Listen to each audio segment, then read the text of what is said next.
Hello there and welcome to the Three-Man Weave College Basketball Podcast. Back after our 1-week hiatus. We missed you and we're here. Hello. 4th of July was wonderful. I had a good time. I'm sure Matthew and Jim did as well. Let's get their opinion. Matt, how was your 4th of July? It was fine. I guess I went to Wrigley to watch the Cardinals lose to the Cubs, kind Cool. of cementing uh my opinion on this Cardinals baseball team, Jim. Hey, your baseball team is better than mine. How's that going for you? Yeah, the Brew Crew are cooking, Matthew. It's exciting. They're scrappy. They've got some pitchers. We'll see how the old fall baseball fares for the crew. 4th of July was great. Went up to a lake in Michigan with some high school buds. Got out on a pontoon boat, Kai, on the water, drinking Ooh. some beers as the founding fathers intended. Did my job there. Big tennis match this morning for those keeping track at home. We got your Alcaraz versus Taylor Fritz in Wimbledon. That's dated for anybody listening to this. Not live, but that's okay. Kai, I'm excited. The week off always gets me revamped and rejuvenated. And we've got some great mailbag questions, so let's do it. Yes, we sure do. It is a mailbag episode, as Jim said. We took to Twitter, we took to Discord, and got all of your questions. There's a lot of them, like 40 questions. We're going to do our best to answer all of them thoroughly. Some of these we might need to save for a different podcast to themselves. They're so in-depth or they have the capabilities to cause a lot of banter for hours and hours. So we will let you know when those come up. But first, please do follow us on Twitter and Instagram, 3MW_CBB. Subscribe to the podcast on Amazon, Spotify, iTunes, wherever you get your podcasts. And of course, also YouTube. YouTube, we are live today at 7 a.m. on a Friday. That's usually when we record. Thursdays occasionally as well. But you can see our faces on YouTube. Search 3-Man Weave or check out our Twitter. We throw the links up there all the time. And then finally, guys, I guess we can officially announce it. Basket Under Review is now a thing. Our partnership with Trilly has evolved into a collaboration with a bunch of amazing college basketball media folks. We are forming a new conglomerate. We're making a Yes, website. that was the word I We're wrote down too, Kai. conglomerate, making a Yes. website. There's going to be a new podcast or two that we won't be hosting, but good people will be involved with. And we're just really I'm excited guesting on about it. one, Kai. After this, I'm guesting on one with Isaac Trotter. So Yeah. the Weeds Isaac are already Trotter. getting involved. Yep. Iman Brennan will have his own podcast on there. You get Kevin Sweeney, Eric Fawcett, Will Warren. Jim, I'm very excited about this. It's going to be great. Yeah, Trilly pitched it as college basketball's answer to the Ringer, and that's really exciting to me. Or Grantland, I guess it was more Grantland. Grantland Yeah. that he Yes. said, because that was more writing based. But we are going to have some pods as well. So yeah, Jordan Majeski's like game day write ups are going to be on there a bunch of days of the week. All kinds of great stuff, off season, in season. It is a hub. Wait, Kai, our Twitter bio for years has said a safe haven for college hoops Junkies. diehards, Junkies. Yeah, junkies, we need to whichever. migrate that to Yeah, that will now BUR. be Basket Under Review. We're very pumped for it, Matthew. But this The pod will kids are calling it continue Burr. unencumbered. That's right. Yes, this pod Uh, stays the same. Matt, go ahead. You want to spiel? um, no, yeah, the kids are calling it Burr on the streets. So if you want to be on the Brr. ground floor of this, but I thank you for those who've already been a member and have stayed loyal through our transition. I promise it'll just get better. Just the same way you always had before. And I think it's a good having a website will be nice for people who don't like just discording, Hmm. don't like the Yep. interface. A lot of the stuff for publishing, having a website, which has been like really awesomely designed. Having someone who actually does that professionally has been super helpful as we're starting to kind of tee up our top 100 player rankings and our previews for all of our teams, the shells. It's looking even better than what we had with our old Squarespace Oh, by far. and our yeah. So it's gonna be good. And people way smarter than us are a part of this, so which is awesome. So Yeah. Burr, let's go. Site looks awesome. You get access to the Discord. It's going to be $10 a month. We will have links in this video eventually. I didn't want to put a link in there yet because I don't exactly know if it's finalized yet. So TBD, I'll circle back and put links in. But yeah, I think the official launch date is Monday of this site. It's going to be very exciting. Okay. Stay tuned for that. That's the start of our top 100 player countdown, Kai. We'll Yes. have honorable mention on Monday and then countdown through the week. And then our top 50 previews Huge. will start the following Monday, July 21st. Yikes. They will be daily, except we're taking off weekends this year. It's going to be Monday through Friday, 10 weeks, team every single day. We'll have the write-up, and then if you want to discuss it, you can come at us on Discord or chirp on Twitter. So check that out.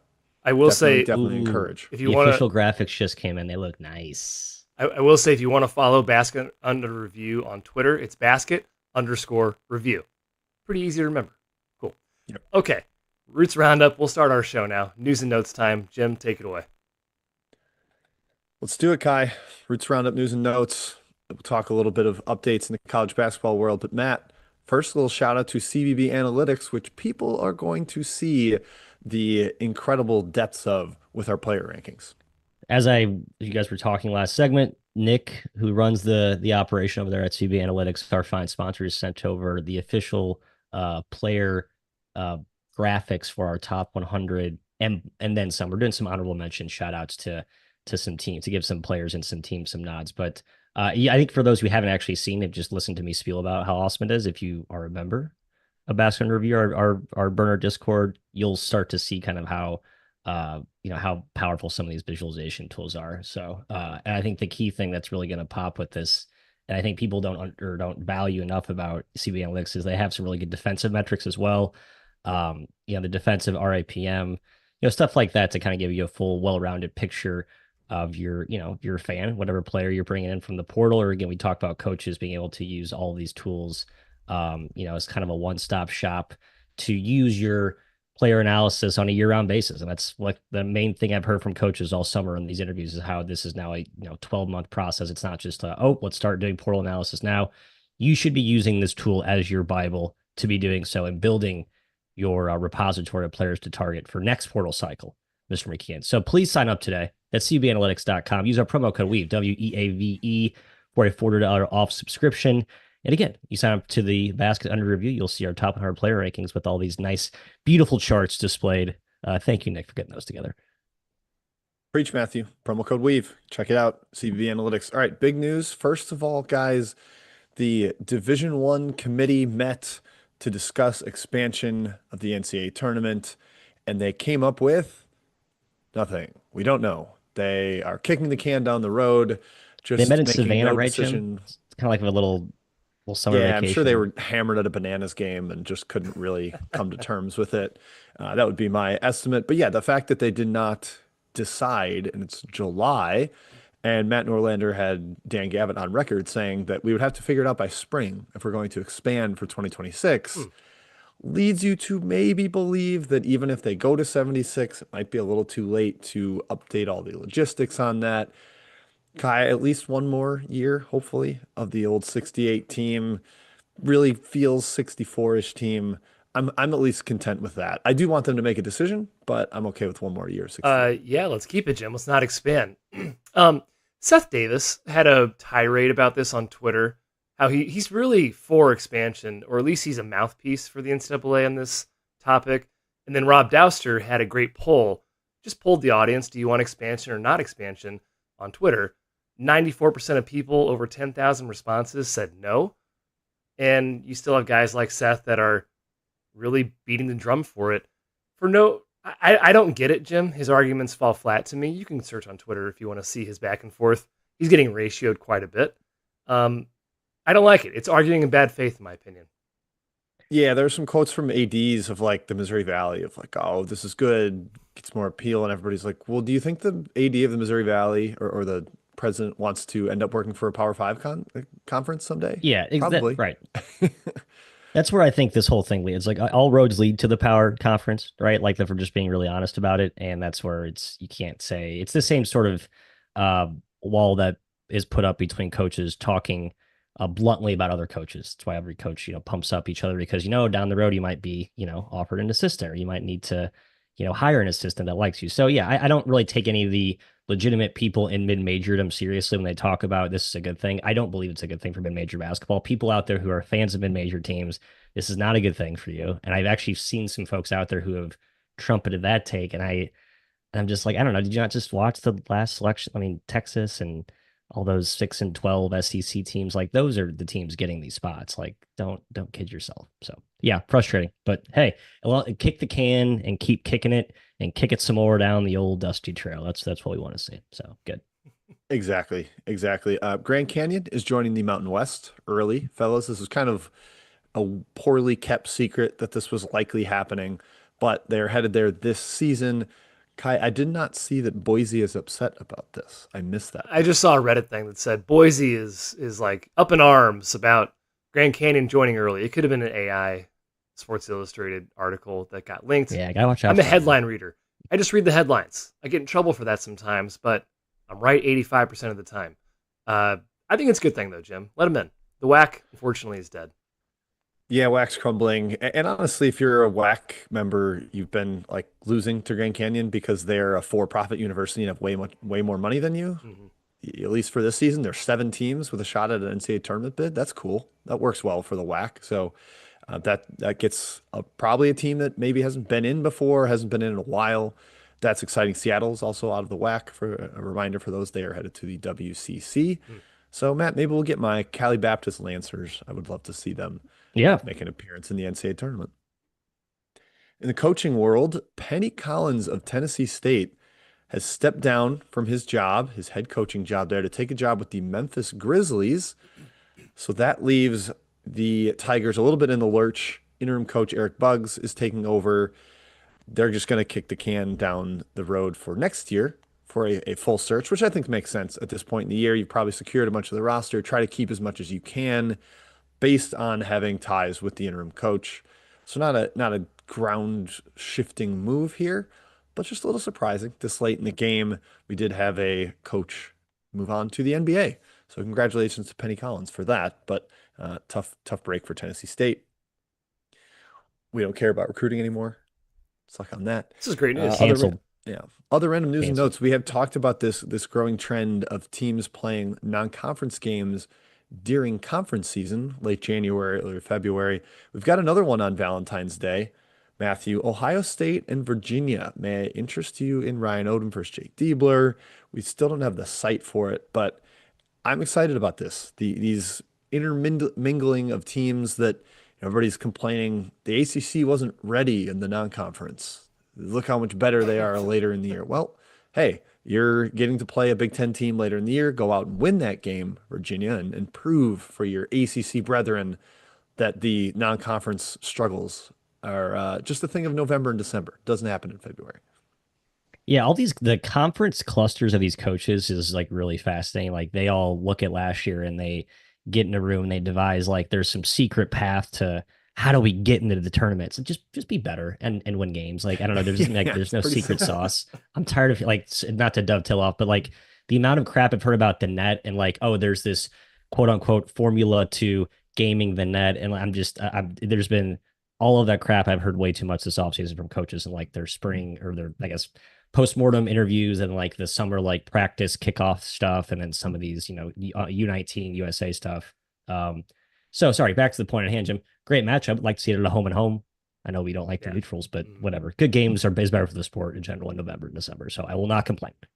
Yeah, Kai, how do you feel about these like semi-neutral, semi-neutrals? Like Tennessee playing, I Yeah. forget who, There's a Baylor or few something. set up right First now. game's in Nashville, and it's not quite at Thompson Bowling, so you still get pretty good crowds. It's when like NC State plays Tennessee in Texas, Yeah. and I'm like, Right. Yeah, what? yeah. Semi-neutral, better than nothing, right? But we don't want the home and homes. We want the Yep, college basketball atmosphere. That's what it's all about. Hopefully, we'll yep, get there someday. But it's a good start. Step in the right yep. direction. Feed the students what they want. Feed the season ticket holders what they want. Come on, give it to them. All right, Kai, that is it. A quick Roots roundup. We've got a lot of questions that we will try to fly through. So I will kick it back to you, Mr. Host. We do, and thank you, Jim, for curating the questions, for bringing them into our lovely sheets. We're going to start where every good mailbag list should start, fellas, with video games. Kids, play video games a lot, all the time. Don't listen to your parents. Play them. They're the best. Okay, Jacob Quarter says pick a high major, mid major. The first three questions, by the way, are about video games. Pick a high major, mid major, low major you want to rebuild. Cannot pick your favorite team in a new college basketball video game. I'll kick it to Jim Root first. The easiest part of this answer for me was the low major. I am building Chicago State Ooh, good 100%. answer. Good answer. Let's make Chicago State again. Shout out Mark Titus. Good answer. Or maybe one of the troops. I could do Army, Navy, Air Force or something. Yeah, But I had the um, troops written down. good, Matthew. High major. I'm feeling bad for Rutgers in this current day and age, having two top five picks, and still stinking, and having a bleak roster. So I picked Rutgers. And Matthew, for mid-major, I'm going Pepperdine. I want to pretend like I'm living in Malibu, recruit kids out to the bluffs there overlooking the ocean. And then Kai, I also thought about maybe just ripping Kansas down to the studs and sabotaging that program. So those are my answers. Matthew, I'll go to you. I know Kai's going to say Florida A&M. I know he was a big Rattler guy back in the Mm. day. He Mm. he had a few powerhouses down there in Tallahassee. In the 850. Jim, I went with all of the military schools as well. And I think you did Pepperdine. I remember Pepperdine was on your list. Maybe Well, not. it was kind It of. I was. thought about it and I realized it's not actually that fun to go to Pepperdine. It's not. I'm They have telling you, a I've been there. moral It's code. actually very. Moral It's not code. like a. So I kicked them off the list. I'm a bad boy. I'm a bad boy. Wow, Yeah. no So Matt, morals. what'd you go with? My hot take is I reject the notion that that's like a really cool campus to go. It's like, no, it's actually not. Oregon State, Washington State are my two I want to build into powerhouses. So Okay. kind of my alliance schools that I feel bad for that deserve better. Yeah, for the low, I considered the Delta Devils, of course. You want to get them to the tournament. I went with Queens. I don't know why I went with Queens in my state last night, but I don't know. I like the Royals. In your state, sounds like you were bombed. My post work other work state. Mid major SLU. Jim, I'm going with a homer pick in SLU. And if high major, not Mizzou, I'll go Minnesota. Have some ties to the Gophers, so why not? Minnesota, make them a champion.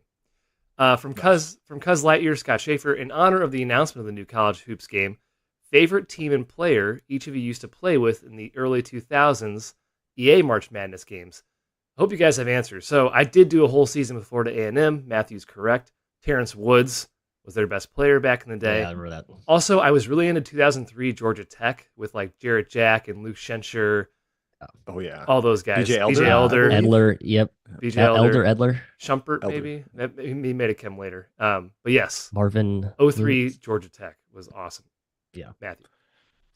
I think I was Illinois, actually. That was kind of a glory, maybe just the age of what we're at. That was sort of the glory years of college basketball where there was a lot of just good, fun teams that we remember vividly. I was always Duke. I was kind of a front runner, but the Illinois teams were fun to play with. I think after the St. Louis Final Four, the year that they lost to UNC, right, Kai? In the title game? Illinois. I think that was In St. Louis, They kind of cemented themselves. Yeah, we were there. We're not, but Those two. practice. Yeah. You were in St. We Louis. were in the fan. We were in fest. St. Louis.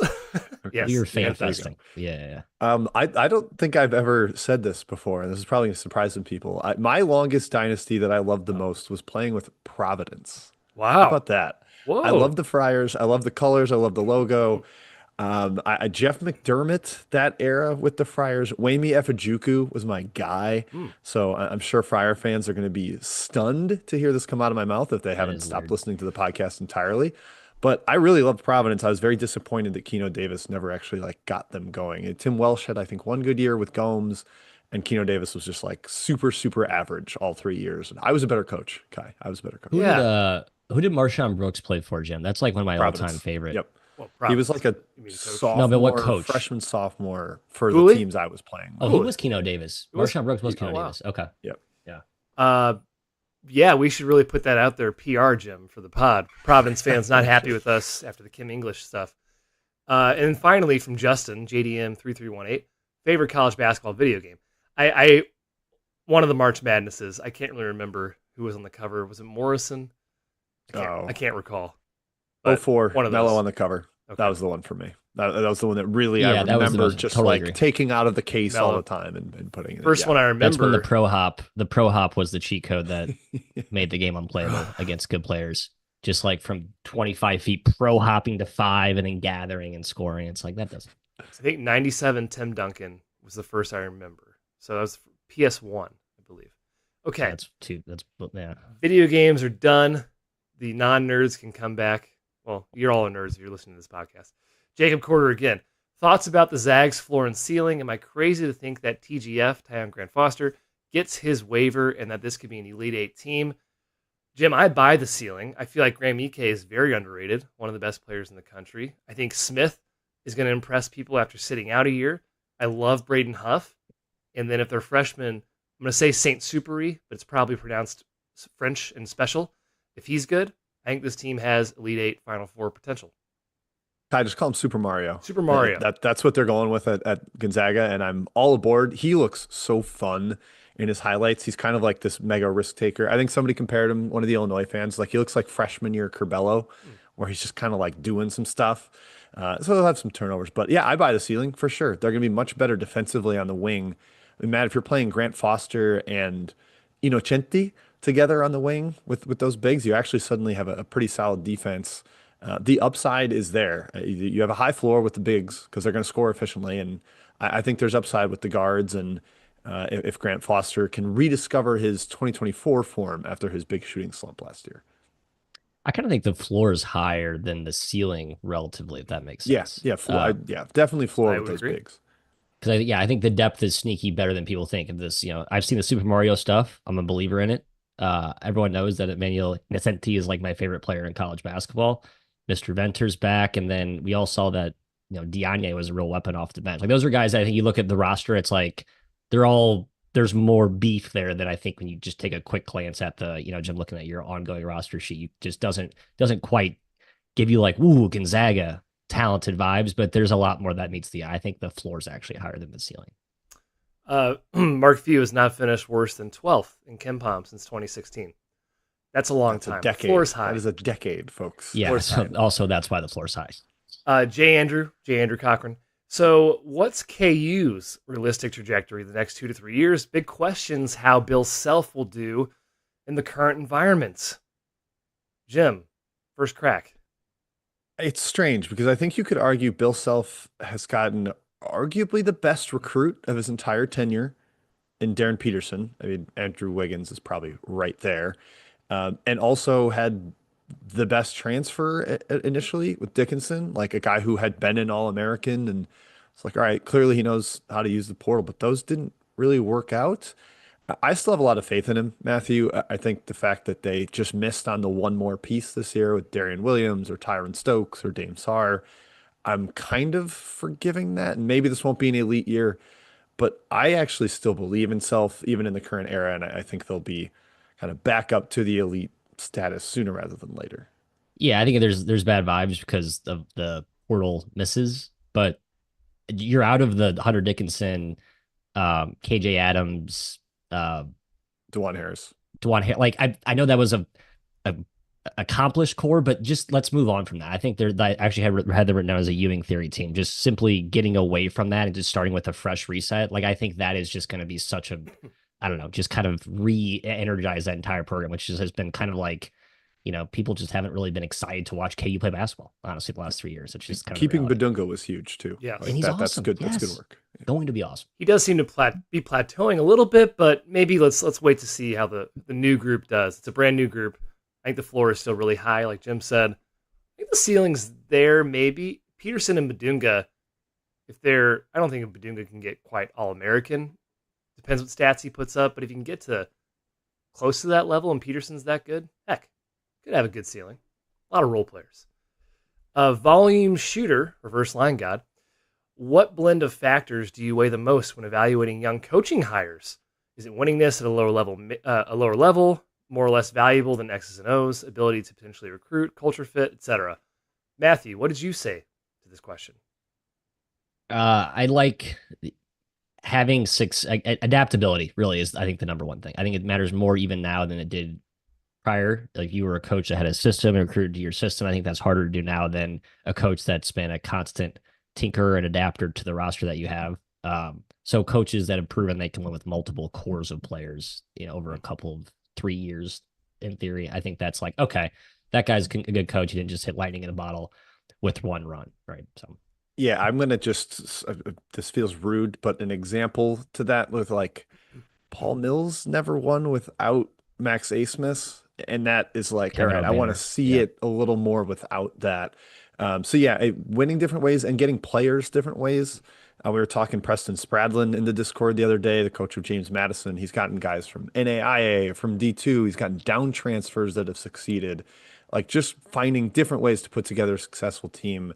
You don't have to win with the same style, I think is relatively important too. But having a distinct style sometimes can be really helpful. Like, oh, this guy wins by being different than the teams he's playing against.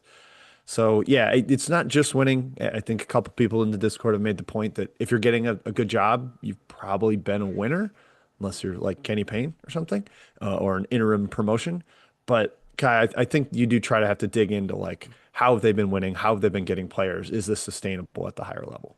Yeah, I suppose I didn't really focus on the young part of this, but the low major, mid major guys, I think relative success is number one. Are you outperforming your program norms? Have you done it consistently, and have you done it everywhere you've been? Grant McCaslin has never finished below his preseason Kim Pom rank ever at Arkansas State, at North Texas, even at Texas Tech. Consistent, different programs, outperforming Arkansas State and North Texas norms. He's a great example of that. I think culture, X's and O's, and recruiting are all important. It's just a lot harder to measure. There's a lot of good coaches out there that don't really do well at the next level. But that's my number one thing. Relative success, fellas. Okay, Dash, CBB underscore players is his Twitter handle. A commentator ranking or tier list would be fun. So he says, and we can give a little hint at our top 100 player rankings here, fellas. Rank Yaxel, TKR, Zuby, and EK on their impact next season. So I guess you can take this a couple ways, Jim. Impact versus just player rankings, whatever you want to do. Yeah, I mean, I think generally the way I'm ranking players for next season is as he's saying for 1 year, not there's no like long-term upside. So if I'm answering it that way, I have Yax, Zuby, TKR, and then a kind of minor gap, and then EK. And maybe that's a little too strong, but that's where I landed, Matthew. I kind of want to build out the announcer tiers, commentator tiers. So I almost want to forego that question and put it in a future episode. But that's where I landed on the player ranking. Player ranking. I have Zuby, Yaxel, 1A, 1B. I couldn't decide who to go on. I think they're neck and neck.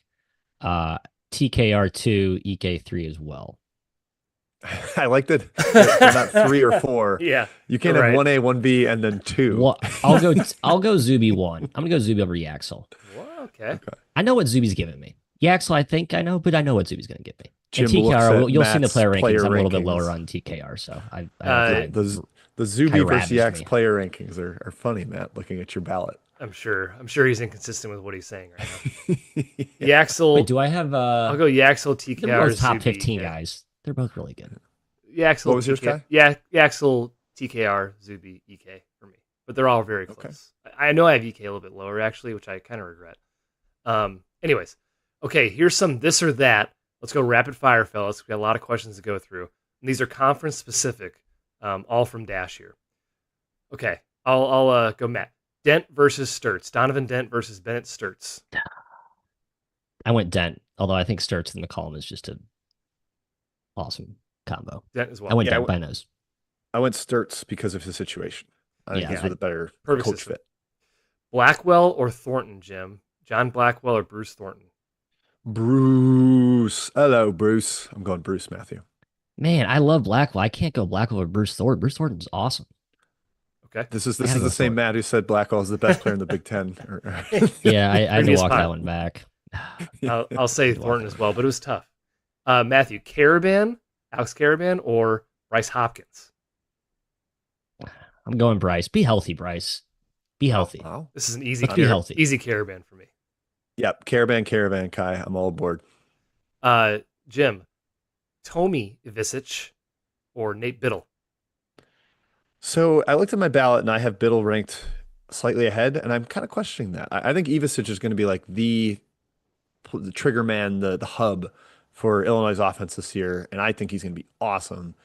But both are great, very, very similar. I think they'll be competing for an all-conference spot. So I guess I have to say Biddle because of where I ranked him, but it's darn close, Matt. Yeah, it is closer enough. I have Biddle, Kai, but it is closer than I think the Ivisic twin tower thing's going to be awesome for Illinois. I'm excited for that team. I have Biddle as well, but I have Tomi too low.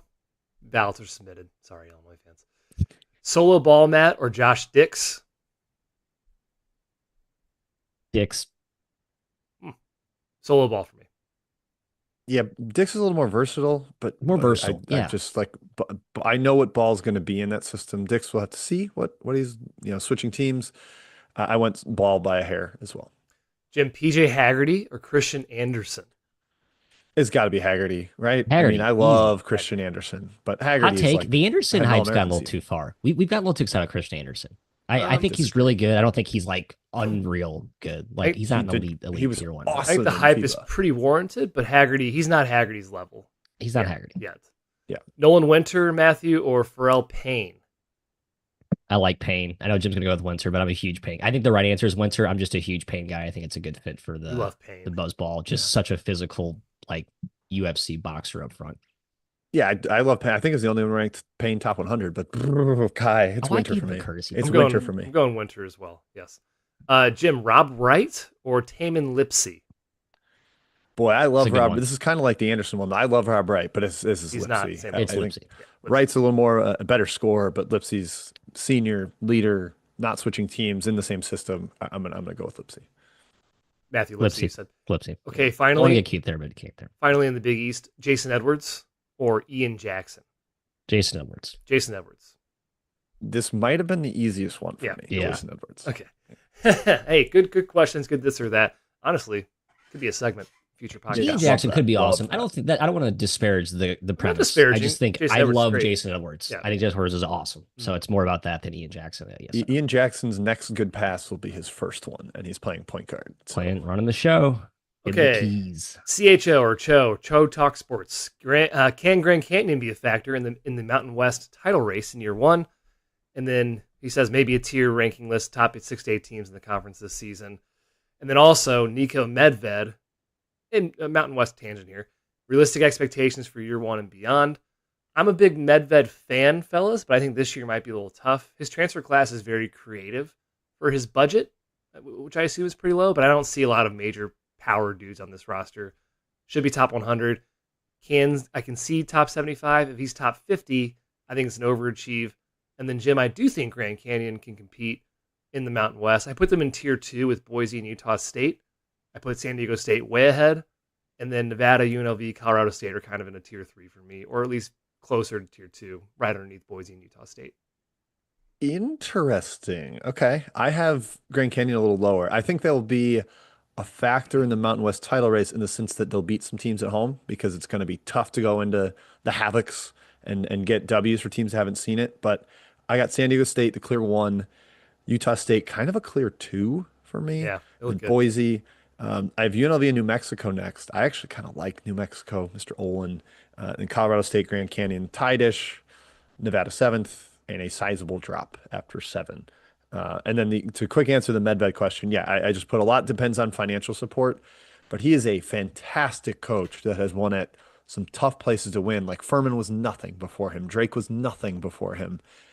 Colorado State was okay before him. They're actually a decent team, but he's been so good everywhere he's gone. I just have to believe in him at Minnesota, Matt. Yeah, I think they're an NIT team this year. It's a Minnesota take. That works. Or Where- CB. I Grand guess at this Canyon in point the we have to Mountain West, say Matt? we should call it non-NCAA tournament postseason caliber team. That's my Crown. They're going to be in Crown. the Crown. Matt, Mountain West, Grand Canyon. I have them like 6th-ish. Okay, The same. league's good. You're right, not a big gap, but the league's good. I think GCU is going from a league where you're expected to win 90% of your games versus silly where you're probably happy to win 70. I think that'll be a change. That's just a different beast. And I'm not even. Are we sure Tom Grant Foster is gonna? Well, sorry, not. Who's replacing him? I don't know. I'm blanking on the Forgot. roster right now. I'm sorry. It's okay. We need to move on. Yeah. Okay. me too. WF's, by the way, Jim. Keno Davis. Drake. 1 year. They have pretty one year. They were nothing. WF Smith Lethard. Best and worst college basketball venues you've each been to. Jim, what is your best? What is your worst? Purdue on campus, but I have to give the crown to the Lahaina Civic Center as my favorite college basketball venue. And the worst was, sorry, Western Illinois, but Western Illinois. That's a good choice. Matthew? I don't think I had I think I've been to like a bad venue. Like That's kind of thing I as was- well. I couldn't like really think of a good bad one, so I sort of stayed away from that one. I think Any, like- Mackey is. Any like crappy neutral ones, like dead atmospheres? I don't know. Oh yeah, I guess neutral. I didn't think There's a about lot of that. Final Fours that have been The worst Final Four was definitely Houston. We all agree with that. So I don't know. If Or that's Phoenix. You part could of the really question. convince me either one. Yeah, Phoenix I was could go bad Pretty too. bad. I still think Cameron and Assembly are ahead of Mackey, but like it's all very, very close. Like 1A, 1B, 1C. But I would put Assembly and Cameron ahead of Mackey. I went Biases I went included. Mackey as well, Jim. We saw a great game there. Mackey number one for me. Haven't been to Cameron, so full disclosure. I said DePaul at Rosemont when they played in the Burbs. That sucked. That's a That was a good really answer. sucky atmosphere. So Yep. he also I guess asked I've watched UIC play at the UIC. I Pavilion. was That's thinking probably a yeah. shitty answer. Yeah, that's a shitty place to play basketball. Yep. And none of us have been to the Fog, so relax, Kansas. Haven't been to the Fog. Yeah. Best coach in our program in the history of each of the 50 states. I think we're going to do this as an own episode. This is a very lengthy one. So we'll put a pin in that one. Good question. And then, as always, let me know if you guys want new music for your show, new theme song, transition music. Hey, we should probably actually take you up on this offer. It's been 400 plus episodes, but we will let you know. A 3-man thoughts Wow. queue. 3-man thoughts would be nice. For doing the season. Nice. Yeah. Justin, JDM3318, most delusional fan base. And does Jim hate Indiana? I think Indiana might be the most delusional fan base. All the usual suspects, though. Does Georgetown count? But Jim, do you hate Indiana? No, I don't hate Indiana. I hated watching the Mike Woodson version of Indiana. I will fully admit to that, but I think even Indiana fans would agree there. I'm pumped to watch them this year. They are loaded with shooting, much more fun. So no, I don't hate Indiana. And I had a great time at Assembly Hall. They just were really bad when we went, unfortunately. Jim, famed college basketball analyst John Rothstein thinks Indiana is the 15th best team in the Big Ten next year. So 15th in the Big best Ten? in the Big Ten. I think he had him 15th. Wow. Just like you had Illinois 15th. I didn't have him 15th. Look at no, that's not right. I think there's a I also pretty clear adjusted. I bottom made adjustments three after my in the rankings. Big I Ten. adjusted my So rankings. yeah, Matt, who's the most delusional fan base? it's whoever we're low on. Like Arkansas, the one year we were low on them, they were lunatics. I'm going to default to Arkansas. Sorry, Arkansas. I still believe they consistently misevaluate their team because they get hot in March and think that they were a top 15 team when they weren't. So, but yeah, I'll go Arkansas. Good answer. Recognizing Indiana is probably in that conversation. They are. Jake C for 3. What do you guys think the success rate will be with the large number of international recruits now entering college basketball? I'll give Jim the first crack at this since he's looked at the most international guys of the three of us so far. Yeah, I'm really high on this class. There's a bunch of guys coming over at varied ages, so you're getting like almost multiple classes joining college hoops, and a lot of them have played at like the highest level in their league, whether it's France, Spain, Germany, the Adriatic League. They've like been playing against adults, and we haven't even seen many of those in the past. Like Tomi Ivasic was the type of guy that did this last year, and look how good he was. Now we've got like 25 of those guys coming this year. I think it's going to be an awesome class, but I don't know if it'll continue. This was like the NIL like frontier, Matt, the last like crazy frontier was unlimited spending basically. So it might not continue in the future because I think a lot of it is money, but I'm very pumped for this class. I think it'll be really good. Yeah, I've been a 182. I just the sheer number of dudes coming in, they're all older. The talent pool has gotten better. You've seen that already play out in the NBA. You saw pieces of that last year in college. So yeah, I do think it's going to be. I mean, you're going to have, I think, big time teams making second, third weekend runs in the tournament with a key international prospect. Like I think that'll be kind of a new thing for folks this year. So we'll see though. I'll take the other path. I'm still mega skeptical on international impact. I absolutely love it. That's a great team. We had 2 maybe top 150 guys last year. It was Demon and KJ. I'm not sure. Ivasic was top 150. Okay, maybe Ivasic. I think there was like 5. I thought it was like even 5-ish. if it's 5, that's not a whole lot. I'm sure there's 1 or 2 guys that I wasn't thinking of, but Demon and KJ were the 2. And I don't think anybody is Demon or KJ this year in this class, international guys. I agree with that. I think that could increase, but I don't think they're quite there yet. There's going to be some good guys for sure. It does feel like there's a lot of like in the 150 to 400 range, like key fifth, sixth guys. Like all these major teams have a guy they got like that could play a role. So I think there might be a depth thing that I'm discounting, or we're discounting there too. Depth could be key. Correct, Matthew. Okay, Anthony Smith, Ant Smith 7. This seems to be a loaded freshman class. How many do you think will make an All-American team? He set a high over-under here for freshmen on the All-American teams. We'll assume 3 teams. Over-under 4.5. Matthew, over under 4.5 I'm freshmen going make an under. All-American. I have three. I think 4.5 is a Two. really high line as well. I would take the under. I'm going two. Peterson and Boozer, and then Yeah. Dibansa would be your other candidate, in my opinion. Like, obvious ones.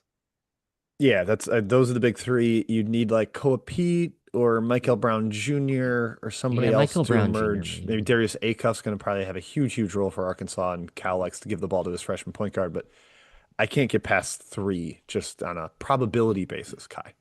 I feel good about two though. I think Peterson and Boozer. I would feel like Yeah. if we had to do All Americans Yeah. today, I'd probably put them on a team. Okay, no name. That's the name. Teddy is Edward. I feel like 3MW is quick to diminish John Calipari. Here we go, Calipari question. However, for 15 years, from 06 to 2020, Cal won the most tournament games, made the most Final Fours, had the most finishes inside KenPom top 10. Should we acknowledge his greatness and place in the game? In other words, in a 15-year stretch, Cal is the most successful coach in the game. Moreover, during this time frame, he was influential and impactful, especially acting as the face of the sport. I think we're on record saying all of this about Calipari, fellas. At least I thought we were. I'm on record for saying I think Kentucky was dumb to kick him to the curb, Kentucky fans, after he did so much for the program. At the same time, he's clearly lost his fastball, in my opinion. Not as good of a coach as he used to be, saying weird stuff in the media. But he was at the top of his game for many years. He did it at UMass. He had Marcus Camby, and he cheated. He was at Memphis, probably cheated. And then Kentucky. He had the most talent in the sport. There's two sides of this coin, Jim. Yeah, he's the best accumulator of talent and athleticism that I think has ever existed in the sport. He's unbelievable at that. He's a salesman. He's the best at the CEO aspect of being a coach. The best, I think, ever at that. I just don't really think highly of his X's and O's stuff. Like the dribble drive motion was like leaning into that was really smart in Memphis and early Kentucky. That worked, kind of throwing people at the offensive glass. But that guy's like in-game adjustments and look at the like prep plan he had for Oakland in the zone and Jack Golke. Like that was horrific. So I'm not gonna dream about his X's and O's, but he is awesome at some of the other aspects of coaching. He's like psychological tutor mentor, like the way I think he like all his players absolutely love him, and I think there's something to be said for the number of guys that have had success for him and then after they played for him. And I think he's like, I think that matters, right? I think that helps him get the best out of that talent, right? There's one thing about getting talent, but then getting the most out of that talent. So I think in a vacuum that has helped buoy his success. Money has certainly helped. But I agree with Jim. I think X and O schematically, that's where I'm always just been like, eh. But again, I think we, as a group, we definitely overvalue X's and O's. Like Yes, we probably do. We We definitely definitely do. So we just have to own that, and Seems that's like fine. an important part of being a coach. I don't know. Yeah, getting good players matters though too. Sure. It definitely does. Mike Zhang, Fish Zhang 226. Who is the sleeper in the Southland and the OVC? Matthew, do you have answers for the extra board? Actually, No, OVC is I don't. not extra board, right? It's main board still, right? Yeah, the OVC needs to be demoted. And then we need to promote who the Big South or the ASUN. I think Little Rock was the team I had written down. Yeah, well, I didn't They're not know. the sleeper. I didn't know what the sleeper They're not meant in the the OVC. Every team's like really close to being the same. They're all sleepers, Zanger. I can't. I love that Zang's already on OVC prep though, in July 11th. That's awesome. Little Rock was the one team that like looks like I think they could be probably the best team. But man, it's a depressing league roster wise though. It really is. I spent an hour doing Southland rosters yesterday, so my answers there are Incarnate Word and Stephen F. Austin. I think McNeese kind of the clear expected favorite.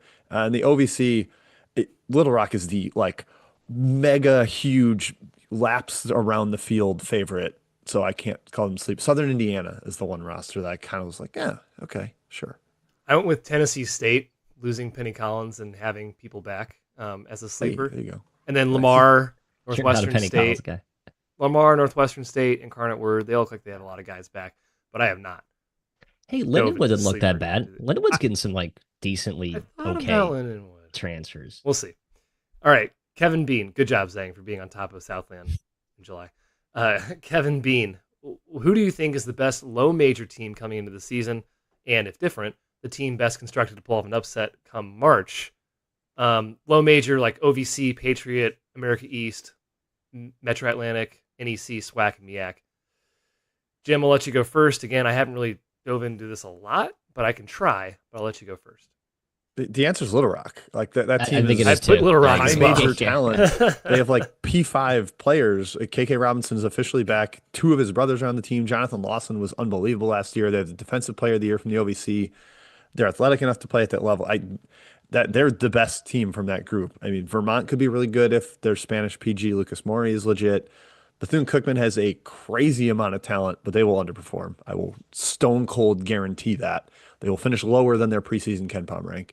And Iona has a good amount of talent. Not quite what I expected from the new coach, Jared. I forget how Sweeney told us to pronounce his name, but Little Rock's my answer.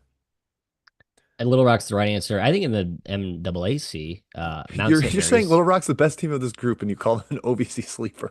Sorry, they're not sleeper. I just like team that like in terms of big picture sleeper, like they actually Okay. could be a real team that makes noise. But in the context of the conference, no, they should dominate. They're the right answer for this question as well. The MAC has some interesting teams, like Siena having like all their dudes back. Quinnipiac to bringing back Maury Monroe, who could have got big old bags. But I like Mount. I think Donnie Lent's a really good coach. Mount St. Mary's.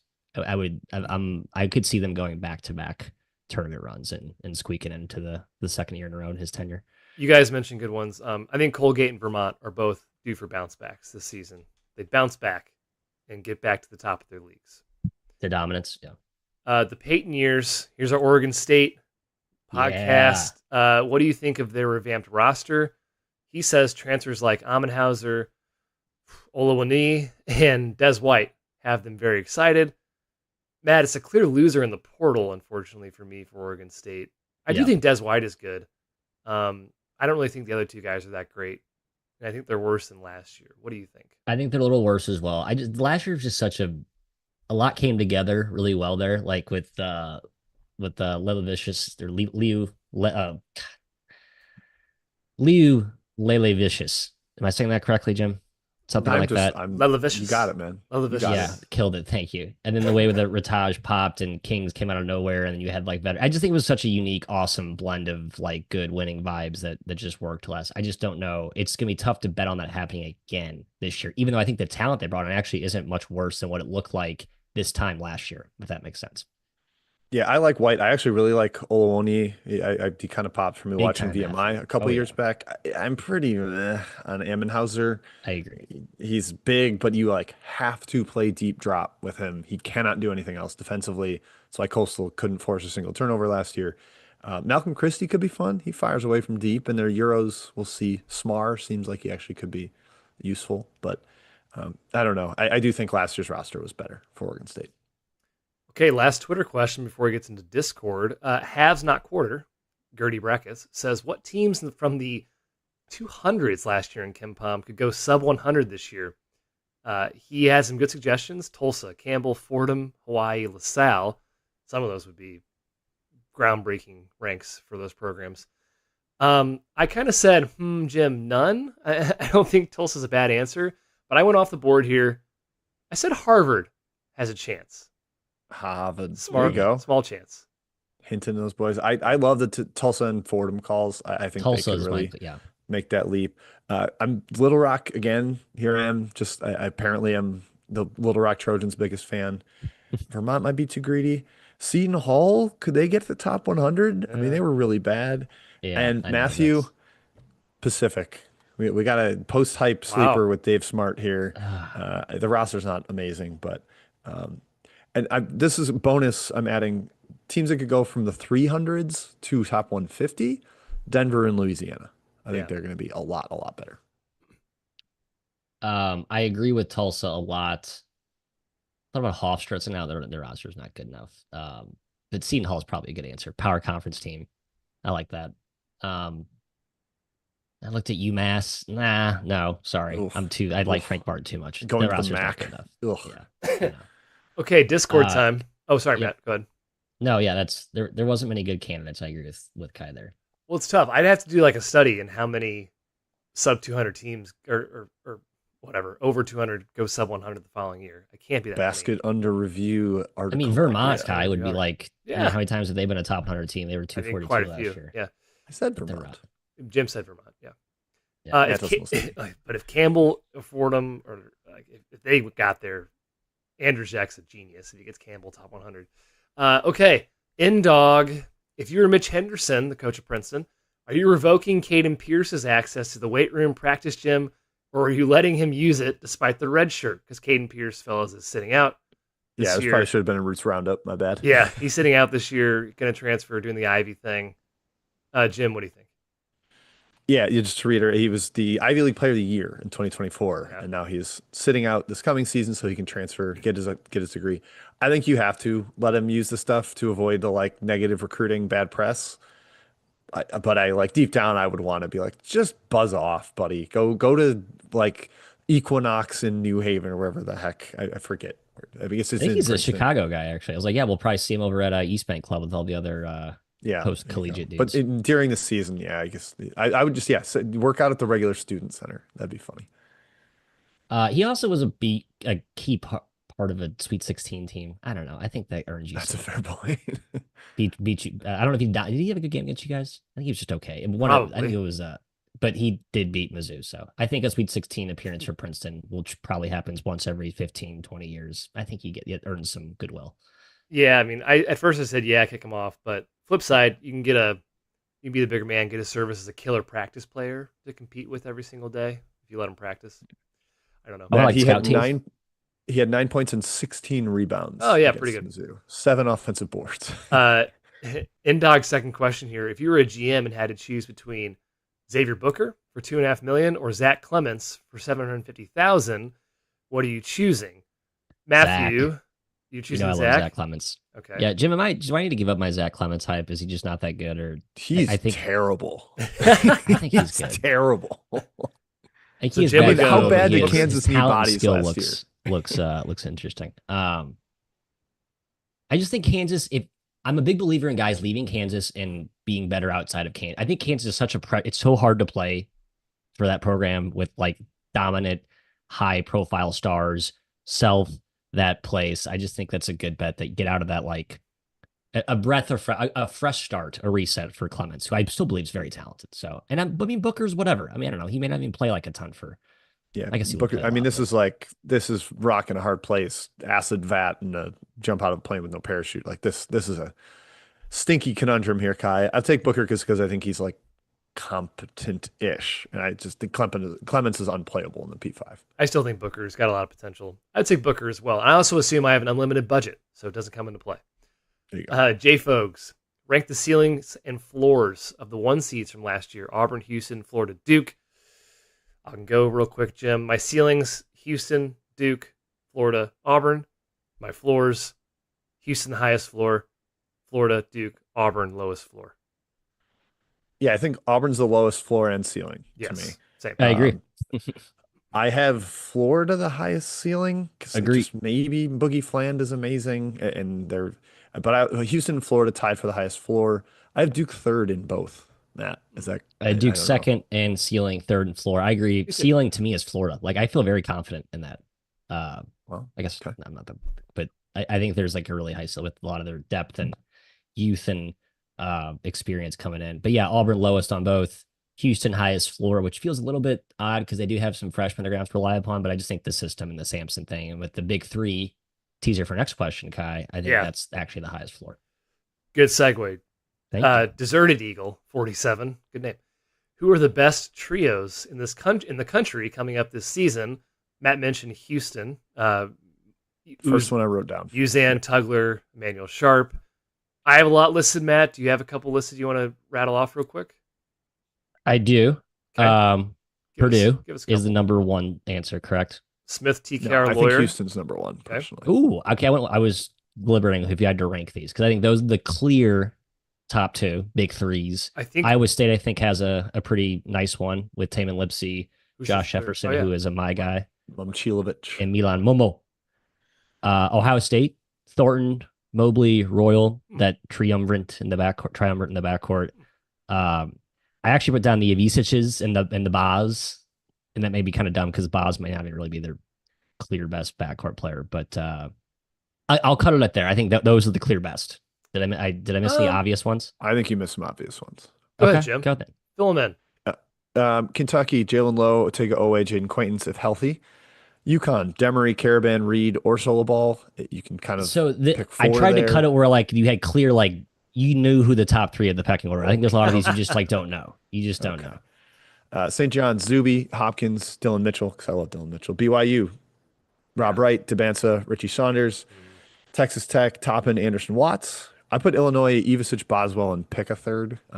Tomey being the Ivasic. I've said Stojakovic. Have Iowa State, UCLA, Dent, Bilodeau. Eric Daly's on-off numbers are unbelievable last year. And then there's some other ones you could kind of throw in there, Kai, but those were the ones I felt I had to mention. Florida, Condon, Hauk, Fland. Oh, did I not say them? Yeah, whoops. Uh, Yeah. I like Auburn, Pettiford, Hall, Murphy. If you really like Keyshawn Hall and Murphy. You said all the other ones, Jim. Oh, I said if it really works out, like best case scenario, Arizona with Burries, Pete, and Krivas, maybe, Or even Jaden Bradley, who might be or there. Jaden Bradley. Oh, I forgot Jaden Yeah. Bradley. Maybe Jaden Bradley.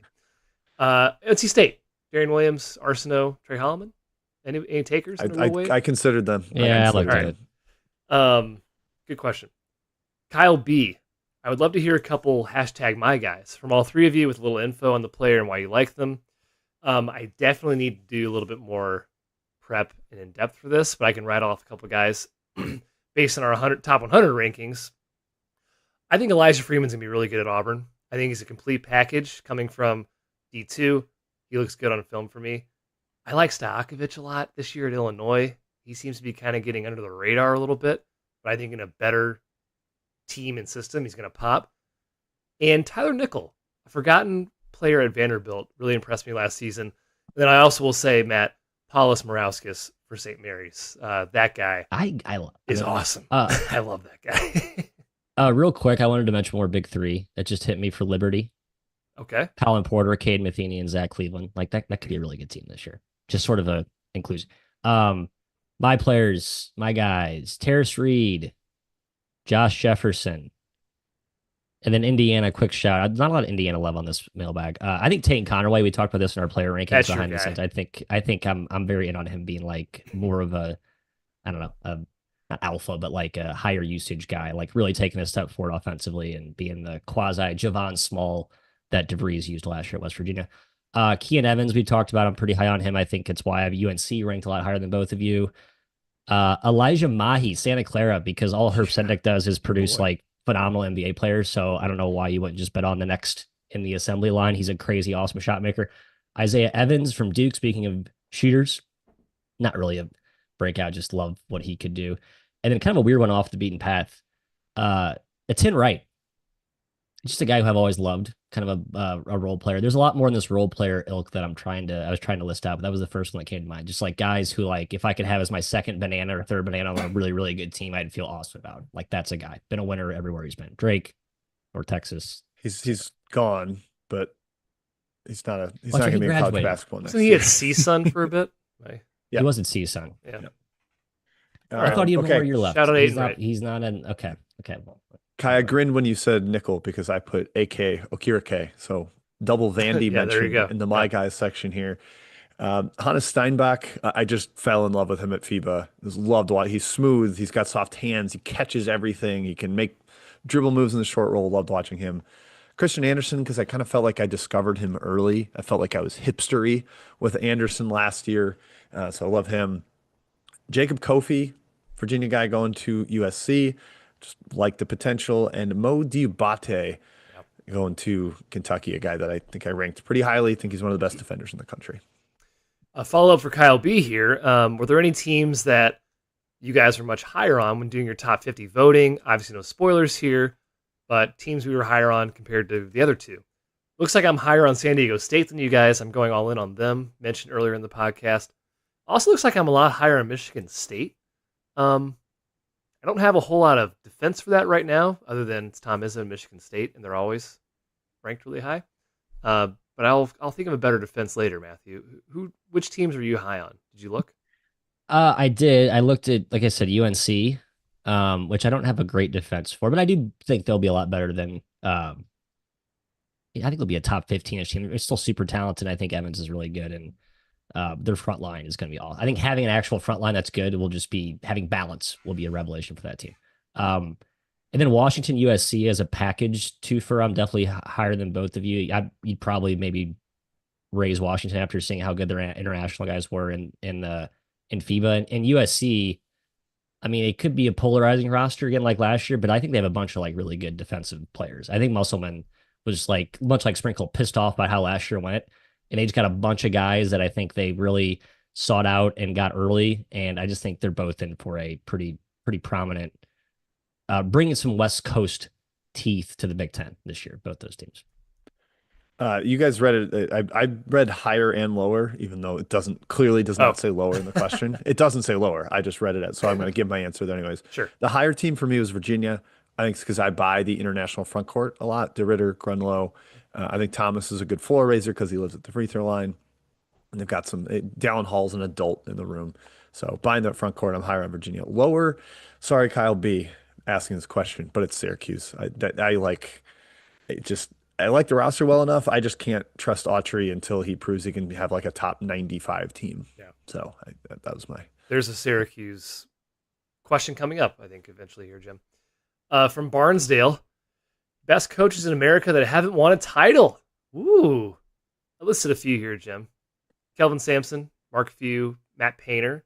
You just read 1, 2, 3 on my list in order. Yep. Nate Oates, Bruce Pearl, Grant McCaslin, and don't laugh, Rick Barnes. Yeah, I have Rick Barnes 4. Okay, good.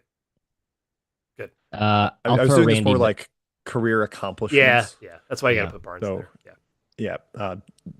To add, the only ones you did not mention, Dana Altman, I have. Good call. Did you say Bruce Pearl?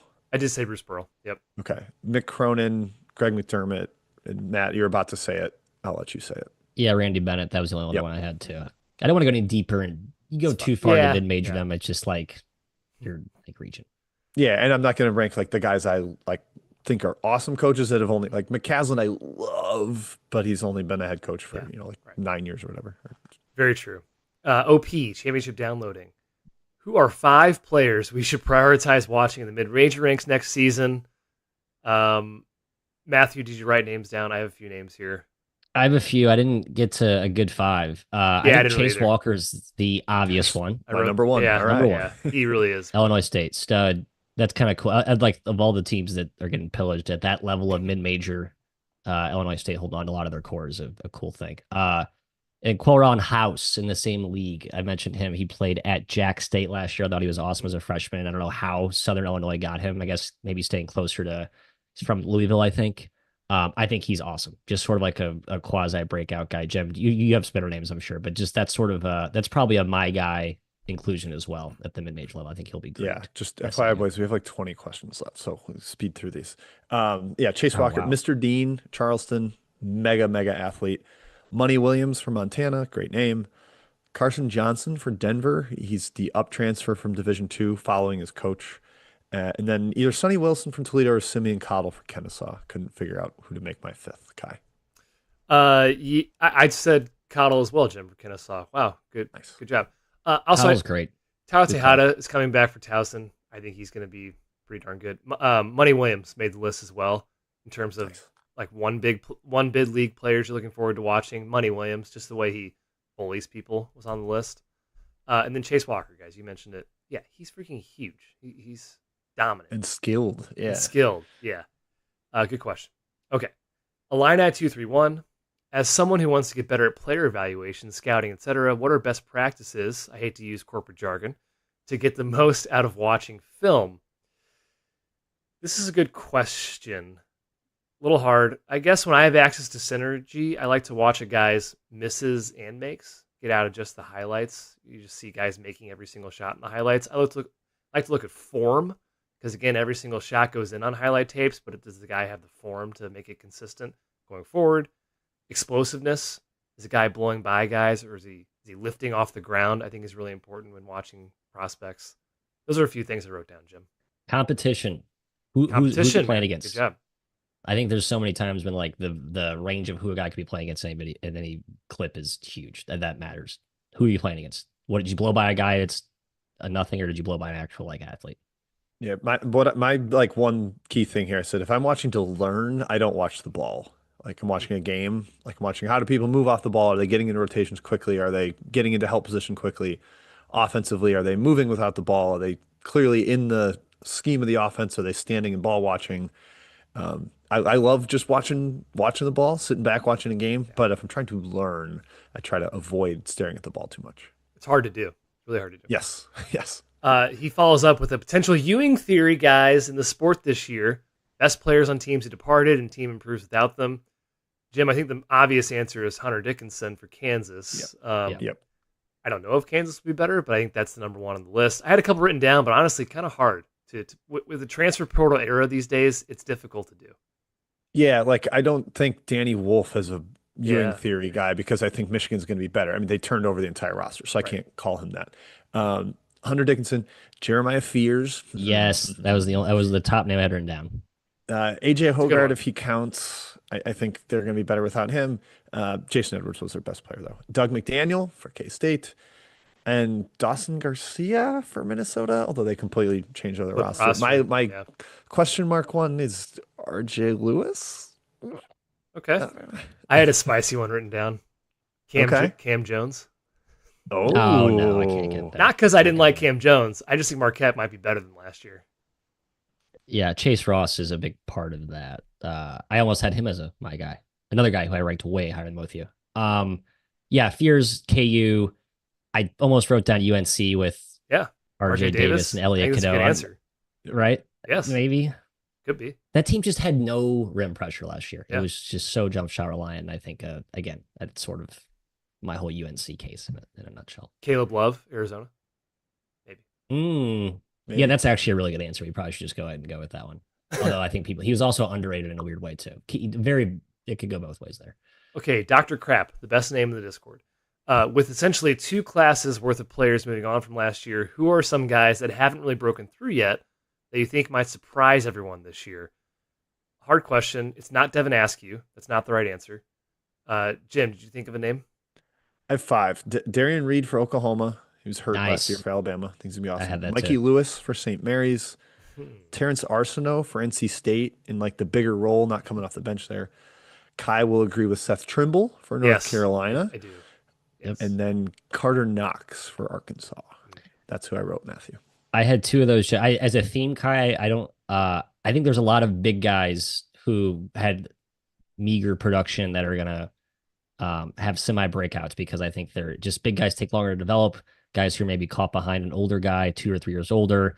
Like I wrote down like Harry Wessels, Jim. I had Is he still Bobo around? Miller. Wow. Yeah, Wessels is still there. Yeah. Even like Mara and Burke, I know we've talked about them. I love those 2 guys, but they had moments, but I think now like you just, especially with the international ones, it does take time and they will have ample opportunity. A lot of those because of, you're right, the exodus of the super duper senior class. I think DJ Wagner could be one. He's either going to go to the way of Devin okay. Askew or he's going to ascend. We'll see. Okay. I spent Fork 40 in the minutes road analyzing my for DJ DJ. Wagner ranking. I'm tired of thinking about DJ Wagner. I moved don't him know way what to down do too. with it. I did. AB16. It seems like I'm hearing more assistance with the unofficial title of offensive or defensive coordinator. Do we think this trend continues? Having coordinators have always existed. They just never have been acknowledged. Basically, is it Yes. a good idea? Expanding responsibilities, Matthew. Hard yes. I think especially it's important for the mid majors because you don't have as many people on your staff as like the power conference guys. So you have to have some specialization. And I think it allows you to go out and target as a head coach, a guy that has an expertise on one side of the ball and ownership on one side of the ball. So I do think it's a great approach. What? I went the opposite way, Matt. Oh, I really? think having 5 assistants instead of 3 allows you to just like, let's get a guy, all he does is our defense. He doesn't have to worry about recruiting. He doesn't have to worry about offense. Like when you have less guys, I feel like you have to be more jack of all trades. When you have more assistants, you can really be specific. So that's kind of why I think it's risen is because they've added the staff spots. That's fair. So you're saying it's better. So generic is better for mid majors. The specialization is better for high majors. It's just like if you only have one recruiter at that level, I don't know. It's versatility. In general, I think it's the right important with less approach dudes. across the board. But I guess I see your point though. It's like the lack of resources. Like I know how that how assistants distribute scouting reports. And that's kind of a big thing. Like, do you have one guy that focuses on a certain subset of teams? Do they recycle through? Do you have your offensive coordinator scouting the offense only? Do you have your O coordinator scouting an opponent overall? I don't know. There's a lot of, I think it's a very fun, like, uh, coaching strategy and how you design your staff and how you plan throughout Yeah. the year. So I'm always fan. That's why like Richie Riley talked about like the zone. Sorry, not to get long winded here, like how it shrinks the scouting report. You don't have to study everyone's plays because you play zone. That you kind of dictate the game on your terms. I kind of like Yeah. things like that. That's cool. What if the coordinators just recruit to their specialty? Recruit offense, recruit defense. And that too, right? I do think it's going to be prevalent, yes, if not already. Make him add 4. If you had to bet on one coach not currently at a high major program to be a household name in the next few years, who would you choose? Wrote a couple names down, Jim. Don't know if they really qualify. What did you say? Hit me with, okay, fine. I'll go Oh, first. you want me to go first? Yeah, I don't know. I'll go first. Okay. Does Brian Hodgson count? He's first name I wrote down. South Florida. Yeah. And I also wrote if he counts. If he counts. The others, I guess, count. Brian Wardle for Bradley. Andy Newman from CSUN. I don't know why I wrote down Johnny Tower. He might be too old for St. Thomas, but once that program's eligible, I think they're going to take off. And Bob Ritchie is still around. Bob Ritchie. Still around. If I'm betting one, it's Hodgson or Josh Schertz. Oh, Schertz. Because Schertz is technically not at high major. Yeah. And if I had to go true mid-major, Matthew, my answer is Dan Earl. Yeah, I'd Earl. I'd Petway as well, sticking to the Alabama. I mean, you could even put in. You had to bet one coach, Petway? And I was writing down names. And then Pannone for Arkansas State replacing Hodge. I think the Alabama thing has like gotten so everything you touch. The fact that Austin Claunch went to Alabama as an assistant and then now as a head coaching job at UTSA in the American, a whole league above the Sun Belt, where his former boss Richie Riley coaches. Like, I just think the Alabama thing, if you can touch that, that will catapult your career. And I think there's probably some That's a good point. Real evidence behind that. So. Brian Kervick, rank these 6 UConn players based on what you'd pay in NIL if you were starting a team from scratch and they had 1 year of eligibility. So Solo Ball, Silas Demery, Alex Caravan, Braylon Mullins, Terrace Reed, Jalen Stewart. Matthew, I went Caravan, Demery, Reed, Ball, Stewart, Mullins. I went Demery, Reed, Caravan, Ball, Stewart, Mullins. Okay. I think Stewart Mullins 5'6" was like the easiest part of this for me. Caravan, Reed, Demery, Ball was my order. Okay, good. Caravan's a glue. That guy, he does everything. He's a glue. UConn should be really good this year, right? Like, yes. I think, like really they're good. They're better than St. John's.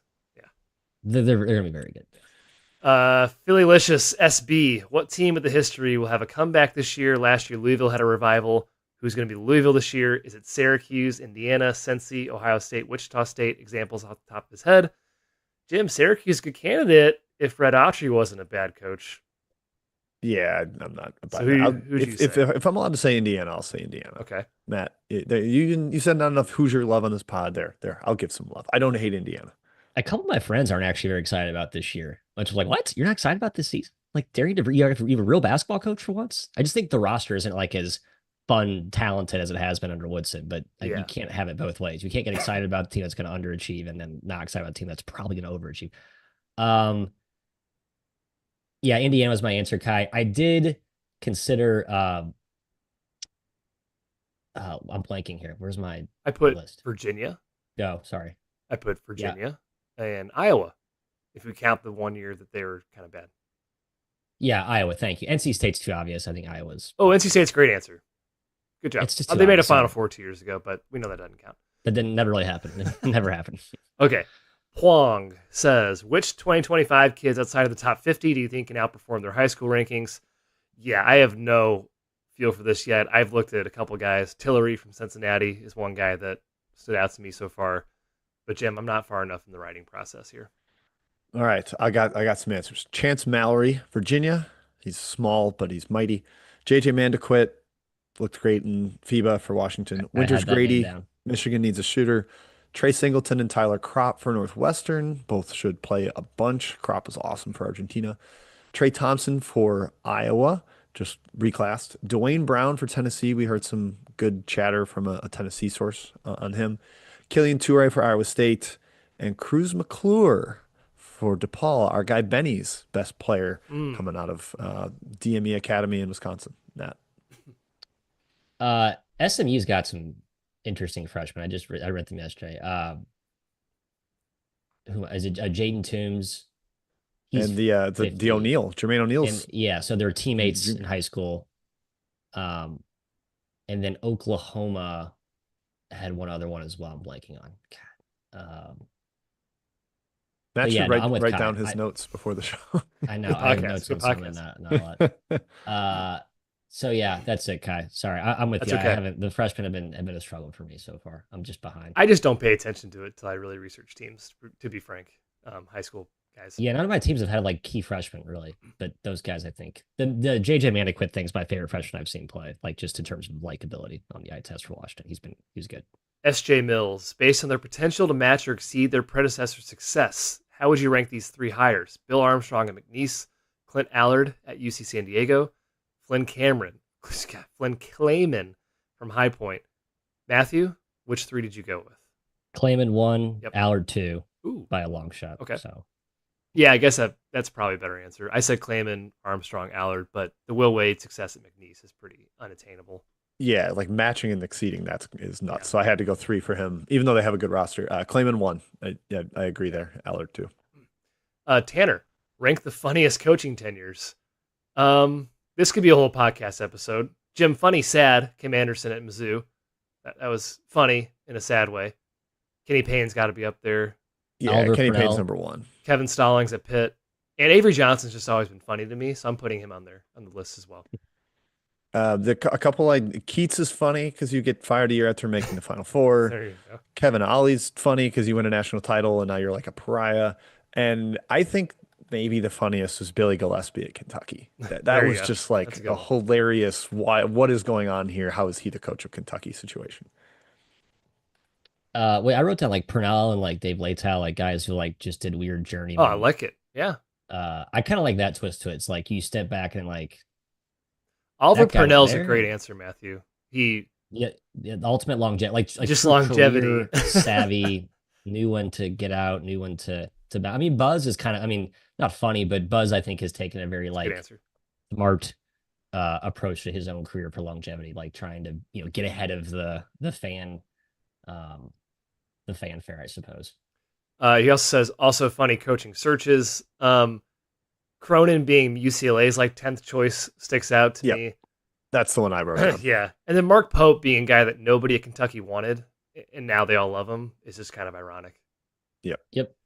Okay. Alexei Ondrachak. Sorry, I blew your name. Who would win in a bare knuckle brawl to the death between the Weavers? I think Matt would take last. Probably me. It's probably me. It probably me. Right, It's funny. right.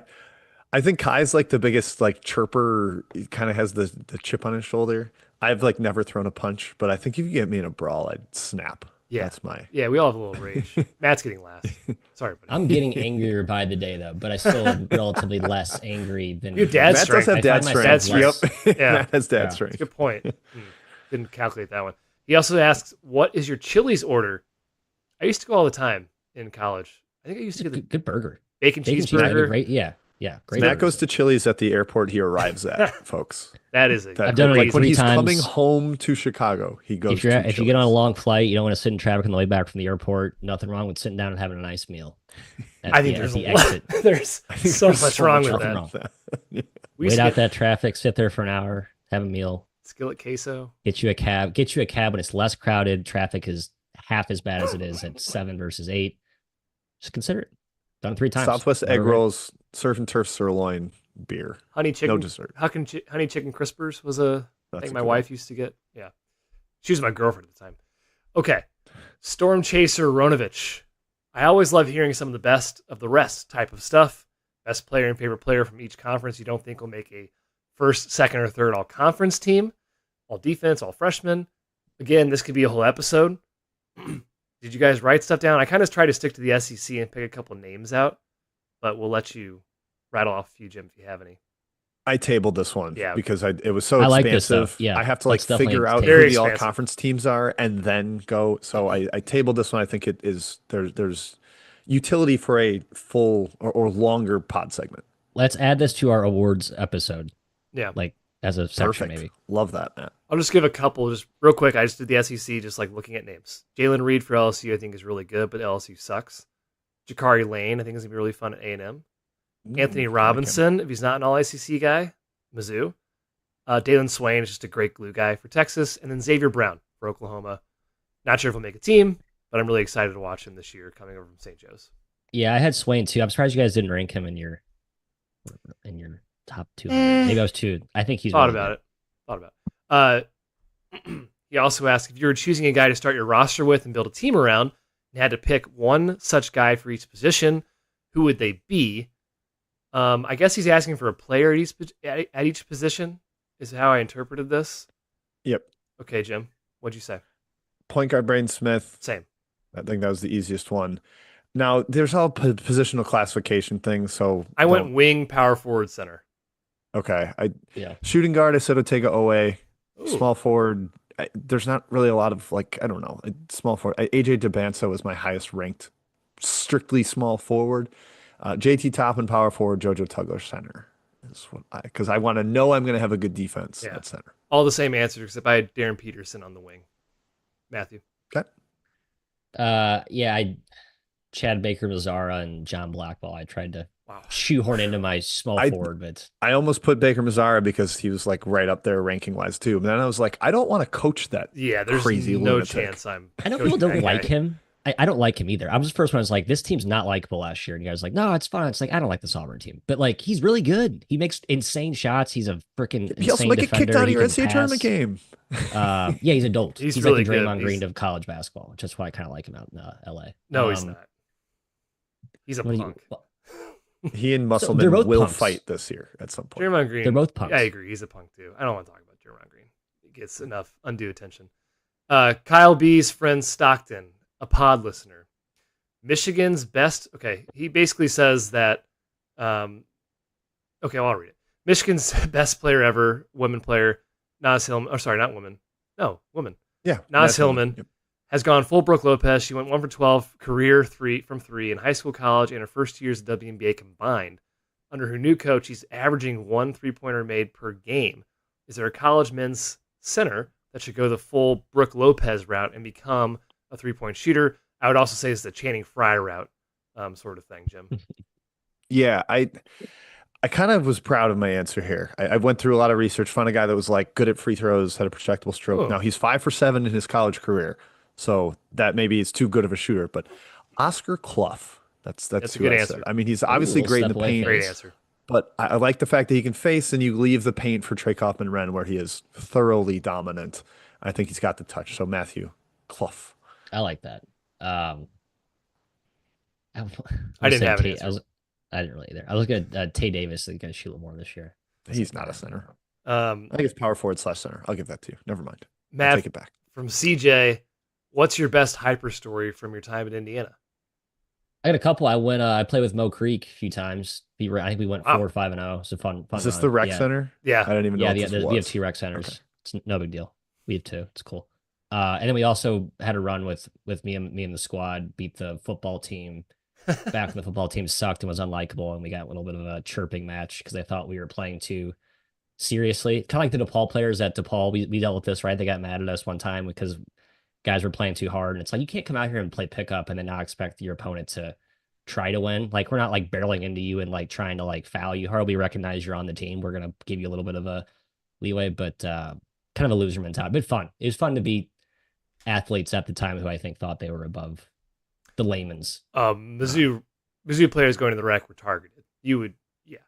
Everyone wanted to prove they were better than you, basically. So that's lame. Right? There's a point where it's like that's lame. Recognize you're playing against an athlete. Dominique and don't injure the player. Dominique Bull is the 5th best player on the floor of a bunch of rec guys. He was. I couldn't believe how bad a guy on the Mizzou basketball team was. I was like staggered. This guy's awful, insanely bad. I will say, Indiana fans, watching Daniel Moore play at Mizzou's rec was like, oh yeah, this guy. If he was like any more assertive in college, he was would have been good. But not a D1 player, but he was good. Slim. What are the common threads from coaches who look awesome at the mid-major level, but flop at the high major level? This is our last question, a good one to end on, I think. So he's saying like Bobby Hurley, Kevin Keats, Wes Miller are guys that have flopped at the higher level. Is there a common thread between these guys? Matt, I think it's an impossible kind of answer or question to answer. I think an unwillingness to change style is part of it. Some guys just Yep. do not adjust, and that's part of ego. A lack of recruiting ability or roster building ability, hard to do at the higher levels, and then they just got lucky at the previous level. That Right. happens. It's two sometimes. answers for me. Yeah. You get lightning in a bottle, or you don't adapt. Yeah. Those two, common in a nutshell. That's it. Yeah, and if you're just like somebody in the Discord said, like if you're out talenting teams at the mid-major level, it's a lot harder to do that. Depressing teams, like I am very curious to see what Bucky McMillan does because Brad Underwood had to completely change his defense. He's now like full drop after being hyper pressure at Stephen F. Austin. And then kind of the opposite, like if you're a coach where your scheme raises the floor, like I'm thinking Porter Moser. Like it's what throwing in awesome Yep. athletes into that scheme doesn't actually make it that much better because it's so execution based. Yep. Maybe that's something. All right. Love it, fellas. Hey, we got one review real quick to finish the show. Good mailbag. Thank you for all your questions. We really appreciate it. Again, we have some podcast ideas coming up for these. Yes, from that's these really questions. helped. Cabo Rafe, our guy, he just says, you guys were hot with the questions and answers in the last podcast. Jim, you were hot. Very impressive. Yeah. He says, hope your hat still fits, because I guess this is going to go to your head. That comp. My brain is too big. Yes. Okay. Hey, shout out Cabo Rave. Yeah. Shout out Cabo Rave. Thank you, everyone, for joining us. We'll be back next week with another episode, likely either Thursday or Friday morning on YouTube. Till then, enjoy your weekend. College basketball is getting closer and closer. We'll see you next time. Cheers.